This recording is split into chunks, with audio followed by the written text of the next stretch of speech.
Hello, welcome to the King Shade Garden at Green Bay Botanical Garden. This garden is one of my favorite places here at the garden because it is such a tranquil oasis in the midst of everything else going on here. There is this little stream here that I love. It's a little recirculating stream, and it comes down here and it goes down to the Springhouse Ruin, which we'll see in a little bit. So it adds that sound to the garden, which is such a nice other element of everything. And another element of sound in this garden is the path system, because it has this kind of crushed gravel. So every time you step, you hear the sound of that gravel kind of squishing underfoot. So it is a nice additional thing, another sense to this garden, besides all the amazing plants that we have here. So as you can see, this garden has a lot of hostas, which is a kind of quintessential shade plant in the state of Wisconsin and upper Midwest and all over the place actually. And what I love about the King Shade Garden is not only are there all these hostas, but there's a lot of other plants that you can add amongst your hostas. So different textures of ferns, Acanacloa macroaureola, even some different perennials that bloom in the shade, like these anemones over here, these pink flowers.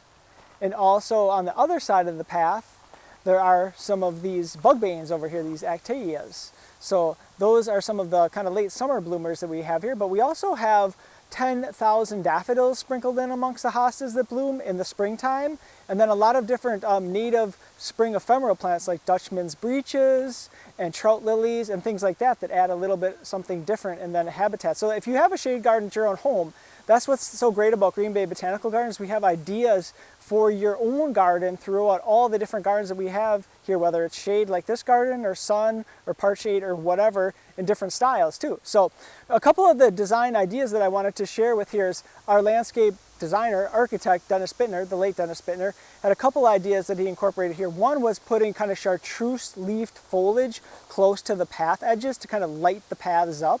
So that was kind of a neat idea, I thought.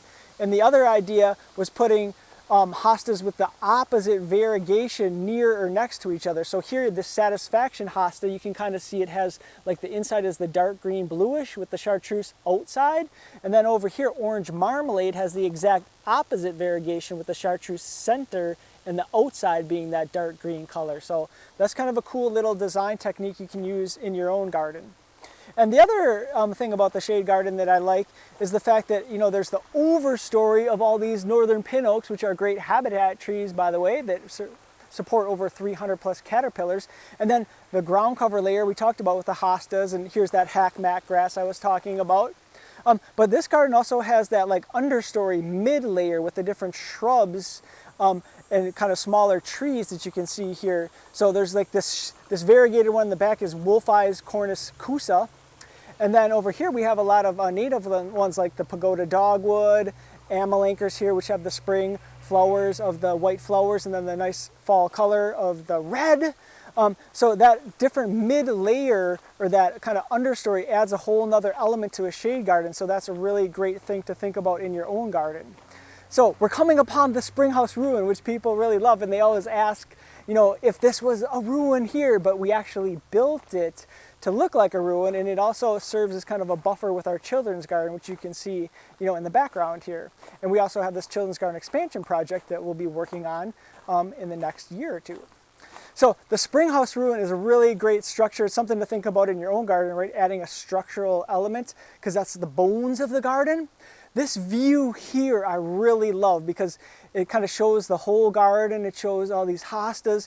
And the thing about the garden in the fall is that as those hostas kind of change that clear yellow, amber color, there's also some trees and shrubs in that mid layer that have that same color. So it's like you're surrounded by this aura of gold and yellow, and it just is very like enlivening and invigorating in the fall. So I love that time of the year here too. So you can see that Springhouse, it also had like some containers in there, so it gives you an opportunity to have some shade-loving annuals or tropical plants too that you can bring into the garden. So don't forget about that, like a shady pot. So I'm kind of walking in the way that you actually enter the King Shade Garden, just because I wanted to show you kind of like how it connects to everything, and wanted to just invite you to come here to the Botanical Garden at Green Bay Botanical Garden, to visit the King Shade Garden and get some ideas for your own shady landscape.